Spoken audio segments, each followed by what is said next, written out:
নমস্কার, কেমন আছেন সবাই? আমি দিয়া আমার ছোট্ট চ্যানেলে সবাইকে স্বাগত জানাই। তোমাদের সাথে আজকে শেয়ার করব যে কলকাতায় যখন আমি ছিলাম তখন চড়কের দিনটা আমি ঠিক কীরমভাবে কাটিয়েছি।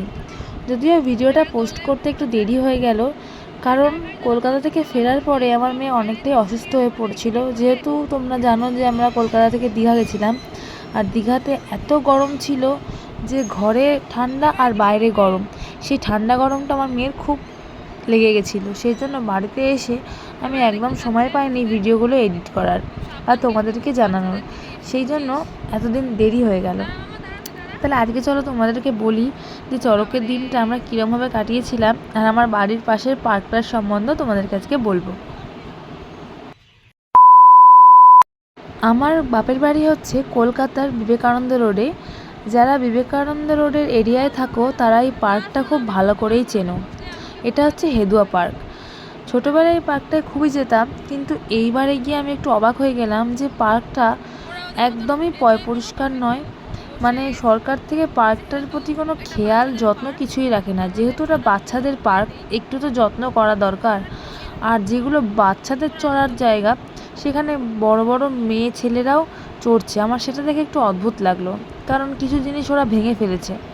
যাই হোক, এই পার্কে এসে আমার মেয়ে তো ভালোই খুশি। যেহেতু আমার মেয়েকে নিয়ে সেরকম একটা পার্কে আমি যাই না, ওই বিকেলবেলা একটু হাঁটতে বেরাই বাপের শ্বশুর বাড়িতে থাকলে। তো এবারে যেহেতু বাপের বাড়িতে আছি, ওই জন্য যেহেতু কোনো কাজও নেই, সেরকম কোনো হেডেক নেই, তাই জন্য ভাবলাম একটু গিয়ে পার্কটা ঘুরে আসি, কারণ অনেক দিন হয়ে গেছিলো পার্কটায় যাওয়া হয়নি। আর এই পার্কটায় এসে দেখলাম যে এই স্লিপটা তখনও ঠিকঠাক আছে। এটা হচ্ছে বড়রাও চড়তে পারে, বাচ্চারাও চড়তে পারে।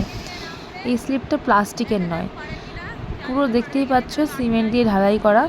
তো ভেবেছিলাম যে হয়তো চড়তে পারবো না ওকে নিয়ে, কিন্তু না, সাহস করে উঠেই পড়েছিলাম স্লিপে চড়ার জন্যে। তার আগে অবশ্যই জুতোটা খুলে নিয়েছিলাম, কারণ বাই চান্স যদি আমি স্লিপ করে পড়ে যাই তাহলে আমার মেয়েটার আগে ক্ষতি হবে। সেই জন্য আমি আমার জুতোটা আগে খুলে নিয়েছিলাম। আরে দেখো কি সুন্দর স্মুথ আমরা স্লিপ করে নিয়েছি। তারপর এখানে আরও একটা স্লিপ ছিল, যে স্লিপটাতে শুধুমাত্র আমি আমার মেয়েকেই চড়িয়েছি, এটা একমাত্র বাচ্চাদের জন্যে। কিন্তু আমার মেয়ে যেহেতু এখনও অনেক ছোট, সবে 2 বছর বয়স, তাই জন্য ওকে একা একা ছাড়িনি। ও চেষ্টা করছিল একা একা যাওয়ার, কিন্তু আমরা ছাড়িনি, কারণ একা গেলে প্রচুর বাচ্চা আছে, হয়তো ধাক্কাধাক্কিতে পড়ে যেতেও পারে, বা কেউ ইচ্ছা করে ধাক্কা দিয়ে দিতেও পারে। বাচ্চাদের মন তো বলা যায় না। তারপরে পার্কে ওকে একটু খেলিয়ে নেওয়ার পরে আমরা বেরিয়ে পড়েছিলাম। একটা মেলা ছিল, সেটা হচ্ছে চড়কের মেলা। একদম হেদুয়ার যেখানে পার্কটা শেষ হচ্ছে, সেই পার্কটার শেষ হওয়ার ওখান থেকেই মেলাটা বসেছিল, চড়কের মেলা। আমাদের এই চড়কের মেলাটা খুবই বিখ্যাত। এটা শুধুমাত্র চড়কের দিনেই বসে, আর মানে এক্সট্রা একদিনও বসে না। আর এই পার্ক থেকে বেরিয়েই দেখে নিয়েছি ফুচকা, আর তোমরা তো জানো ফুচকা খেতে আমি কতটা ভালোবাসি। তাই জন্য পার্ক থেকে বেরিয়েই আগে আমি ফুচকা খেয়ে পেটটা ভরিয়ে নিয়েছি, কারণ এখন অনেকটা আমাদের ঘুরতে হবে। আমরা তো ফুচকা খেয়েছি, কিন্তু আমার মেয়েকে তো কিছু একটা কিনে দিতে হবে। আর এখানে পার্কে পরে বেরিয়েই দেখছি যে মেলাটা স্টার্টিংয়েই এরকম কাকু একটা দোকান নিয়ে বসে আছে, যেখানে লাইটিং, হেয়ার ব্যান্ডস, অনেক কিছু জিনিসই পাওয়া যাচ্ছিল, আর খুবই কম দামে। এই যে লাইটিং হেয়ার ব্যান্ডগুলো দেখছো, এগুলো মাত্র 40 টাকা করে নিয়েছে। আমি তো জাস্ট অবাক। মেলার ভিতরে এগুলো 60 টাকা 80 টাকা করে বলছিল, কিন্তু মেলার যেহেতু একদম স্টার্টিং বলতে পারো, এই স্টার্টিংয়েই দামটা কম। সামনের দিক থেকে এটা এন্ডিং, আর আমাদের দিক থেকে এটা স্টার্টিং। তাই জন্য এখানে কিনে নিয়েছিলাম জিনিসটা, যাতে ভিতরে গিয়ে যাতে কিনতে না লাগে। আর প্রচুর দাম। আর এখানে দেখো ভ্যারাইটিস জিনিস বিক্রি হচ্ছে, প্রচুর জিনিস ছিল, কোনটা ছেড়ে কোনটা নেব। যেহেতু আমরা শুধুমাত্র মেলা দেখতেই গেছিলাম, সেরকম কিছু একটা কেনাকাটা করতে যাইনি, যেহেতু মা ছিল না সাথে, ওই জন্য খুব তাড়াতাড়ি করে আমরা পুরো মেলাটা ঘুরে নিয়েছি। আর মেলাটা এতটাই ভিড় ছিল যে একটু কষ্ট হয়েছে মেলাটা ঘুরতে এই বছর। এখানে কাপ থেকে শুরু করে মানে মানুষের দৈনন্দিন জীবনে যা যা লাগবে সব কিছু বিক্রি হচ্ছিল। বললাম যেহেতু মেলাটা একবারই বসে, শুধুমাত্র চড়কের দিনটাই, ওই জন্য এখানে সমস্ত রকমের জিনিস পাওয়া যায়। জামা থেকে শুরু করে সব কিছু, জুতো, জামা, ছেলেদের প্যান্ট, তারপরে ভ্যারাইটিস মেকআপ কিটস, তারপরে হচ্ছে দেখতেই পাচ্ছ এখানে কি কি বিক্রি হচ্ছে, যদিও পুরো ক্লিপটা নিতে পারেনি, এত ভিড়, ফোনটা যদি হাত থেকে পড়ে যায় সেই একটা ভয় ছিল, আমার মেয়ে যাতে কষ্ট না হয় সেই একটা ভয় ছিল, ওই জন্য সেরকম একটা ভিডিও আমি করতে পারিনি, তাও যতটুকু তোমাদের সাথে শেয়ার করতে পারলাম। তারপরে মেলা ঘুরতে ঘুরতে আমরা বুঝতেও পারিনি যে কখন আমরা মেলাটা কভার করে নিয়েছি, পুরো মেলাটা ঘোরা হয়ে গেছে। দিয়ে চলে এসেছি যেখানে চড়কটা হয়, যেখানে চড়কের ঝাঁপ হয়। এই জায়গাটার নাম হচ্ছে অনাথবাবু বাজার ব্যবসায়ী সমিতি। এখানে অ্যাকচুয়ালি বাজার বসে, সেইখানেই এই মেলাটা মেন, যে এখানে ঝাঁপটা হয় সেই জায়গাটা হচ্ছে এই জায়গাটা। যদিও আমরা ঝাঁপটা দেখতে পারিনি, কারণ সেই ঝাঁপটা হয়েছিল দুপুরবেলা, আর আমরা গেছি তখন প্রায় সন্ধ্যে 7:30। তখন সব পুরোহিতরা নিচে বসেছিল, আর আমরা জাস্ট এই ঝাঁপ দেওয়ার এই ঠাকুরের জায়গাটাকে ছুঁয়েই চলে এসেছি। আর ভাবলাম যে যেহেতু মেলাটা খুব তাড়াতাড়ি আমাদের ঘোরা কমপ্লিট হয়ে গেছিলো, তাই ভাবলাম এখান থেকে কোথাও যাওয়া যাক। আর আমাদের মেলার থেকে গঙ্গার ঘাট খুবই কাছে, তাই জন্য আমরা সেখান থেকে চলে গেছিলাম উইদাউট প্ল্যানিংয়ে গঙ্গার ঘাট। যেহেতু মেলায় এসেছি, আমার বান্টিকে নিয়ে আসিনি, সেই জন্য ভাবলাম আমার বান্টির জন্য কিছু একটা গিফট কেনা যাক। যেহেতু আমার মানি এখন ক্লাস 2-এ পড়ে, ওই জন্য ওকে খেলার পুতুল বা খেলনাবাটি দিয়ে আমার কোনো লাভ নেই, তাই জন্য ওর জন্য আমি এই পেন্সিল বক্সটা কিনে নিয়েছিলাম। আর আমার সোনাইকে যে হেয়ার ব্যান্ডটা কিনে দিয়েছিলাম, সেই সেম হেয়ার ব্যান্ড আমি আমার বান্টিকেও কিনে দিয়েছিলাম। তারপরে ওখান থেকে অটো নিয়ে চলে গেছিলাম গঙ্গার ঘাট।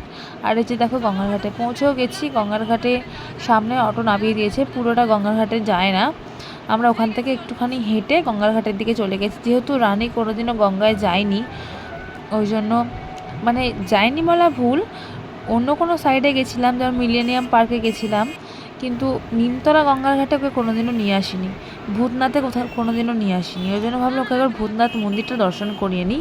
আর আমাদের এখানে নিমতলা শ্মশানটা দেখতে কীরকম সেটা ওকে দূর থেকে দেখিয়েছি, ভেতরে ঢুকিনি, কারণ সঙ্গে আমার বাচ্চা ছিল, ওই জন্য শ্মশানের ভেতরে আমি ওকে নিয়ে ঢুকিনি। তারপরে ওকে শ্মশানটা দূর থেকে দেখিয়ে নিয়েছিলাম, যেখানে ইলেকট্রিক চুল্লি প্লাস কাঠের চুল্লি। ও তো ঢোকার চেষ্টা করেছিল, কিন্তু আমি বলেছিলাম না। আর দেখো এখান দিয়ে ট্রেন যাচ্ছে, ট্রেন তো আমি দেখেছি বহুবার, কিন্তু ওর কাছে এটা খুব স্পেশাল, সেই জন্য ও বললো বৌমনি তুমি এই ট্রেনের ভিডিওটাও করে নাও, কারণ আমার ট্রেনে চড়তে খুব ভালো লাগে। তারপরে হাঁটতে হাঁটতে চলে এসেছি গঙ্গার ঘাটে। আর গঙ্গার ঘাটে এসেই দেখো আমার মেয়ে কীরকম ঘুমিয়ে পড়েছে ঠান্ডা হাওয়া পেয়ে। গঙ্গার ঘাটে বসেই ছিলাম আমরা কিছুক্ষণ, বসে কিছুক্ষণ গল্প করছিলাম।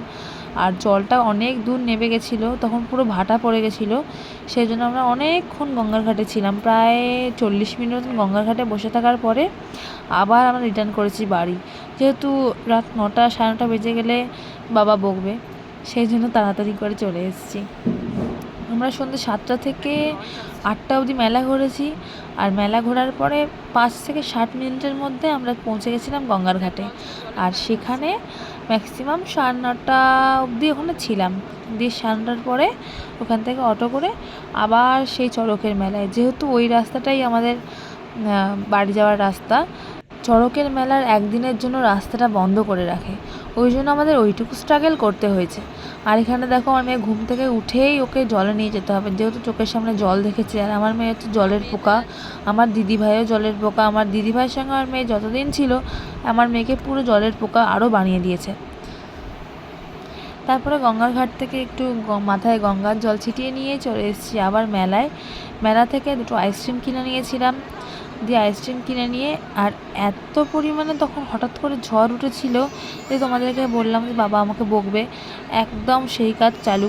বাড়ি ঢোকার আগেই আমাকে আমার মা ফোন করেছে যে তোরা কখন বাড়ি আসবি। আমি তো ভাবছিলাম যে না, মা আমাকে মেরে দেয়, বললাম না, যেহেতু বিয়ে হয়ে গেছে মা এখন আর আমাকে মারবে না, মুখেই যা শাসন করার করবে, সে মারলেও কোনো অসুবিধা নেই, মায়ের কাছে এখন আমরা ছোটোই। আর এদিকে দেখো এত পরিমাণে ঝড় উঠেছে, মানে ভাবার বাইরে, যে আমরা একটুও বসে থাকতে পারিনি আইসক্রিমটা কিনে কোথাও, সঙ্গে সঙ্গে আমরা রাস্তা দিয়ে হেঁটে হেঁটে বাড়ি চলে এসেছি। এই ছিল আমার চড়কের দিন।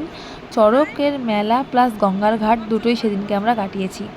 আজকের মতন এখানেই টাটা, তোমাদের সাথে দেখা হচ্ছে আরও একটা ব্লগে। তোমরাও জানাও যে তোমাদের চড়কের মেলাটি কীরকম হয়। আর এই দেখো বাড়িতে আসার সঙ্গে সঙ্গে আমি সোনাইকে বান্টিকে গিফটটা দিয়ে দিয়েছি। আমার মানি তো খুবই খুশি, ও গিফট পেয়ে, যদিও ছোটো বাচ্চা, গিফট পেলে তো স্বাভাবিক সবাই খুশি হয়, সেরকম আমার বান্টিও খুশি। যতই হোক ছোটোবেলা থেকে ওকে আমি মানুষ করেছি, তাই ওর জন্য এটা একটু করতেই হতো। যেহেতু এখন বিয়ে হয়ে গেছে, আমি অনেক দূরে চলে গেছি, তাই এই বানটিকে আমি সেরকম কাছে পাই না, সেরকম কিছু গিফট করতেও পারি না, খুব কমই আসি আমি কলকাতায়। আর এই দেখো দুই বোনকে হেয়ার ব্যান্ড পরিয়ে দিচ্ছি, পুরো দুজনকে খরগোশের মতন লাগছে দেখতে, কি কিউট লাগছে দুজনকে দেখতে। দুজনের হাসি দেখো, আর ধরছে না। তারপরে আমাদের পাড়ায় সেদিনকে শীতলা মাতার মন্দিরে পুজো ছিল। তারপরে বাড়ি থেকে বেরিয়ে এসে আমরা একটু মন্দিরে বসেছিলাম, সেখানে হচ্ছে কীর্তন ছিল, তাই কীর্তন দেখার জন্য একটু বসেছিলাম। ঝড় বৃষ্টিটাও কমে গেছিলো, বৃষ্টি পড়েনি যদিও, শুধু ঝড় হচ্ছিল। তাহলে আজকের মতন এখানে টাটা, দেখা হচ্ছে তোমাদের সাথে আরেকটা ব্লগে। Bye bye.